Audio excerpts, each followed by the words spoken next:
welcome back to another video. We're going to be doing some art today, so let's get ready for art with Miss Cooney. Today we're going to be looking at different shading techniques, okay? And there are two main aims with shading. So the first aim is to create different tones or different lights and darks of colours. And the second aim is to make the object that you are shading look 3D on the page. So let's look at tone first.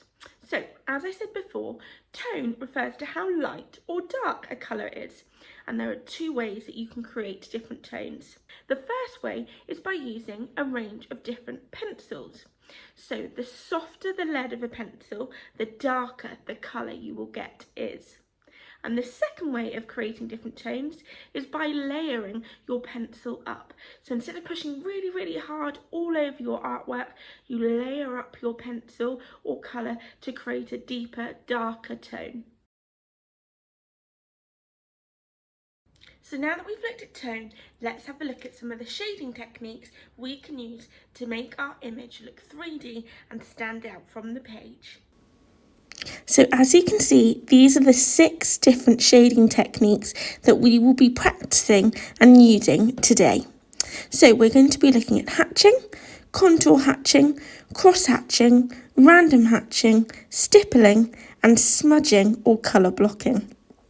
So hatching involves making a series of straight lines on your paper.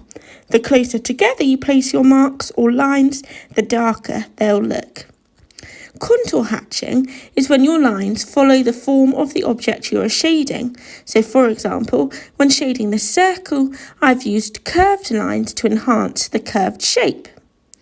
Next up is cross hatching, and first you make a series of straight lines in one direction, then a series of lines in the opposite direction. For example, you could do your first set of lines up and down, and then your next set of lines left to right. Then we have random hatching, and random hatching is similar to hatching in that it is making a series of lines on your paper. However, this time these lines can be drawn going in any direction and don't all have to be the same. Stippling involves making lots and lots and lots of tiny dots on the page.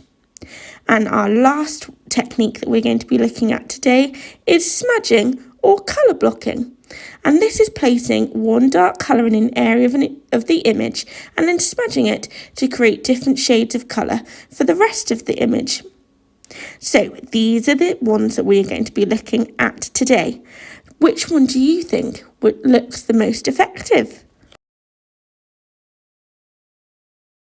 Your task today is to practice each of those 6 shading techniques in the circles on your sheet, okay? So really think about what you've got to do for each one that makes it work and makes the shading look really 3D and effective.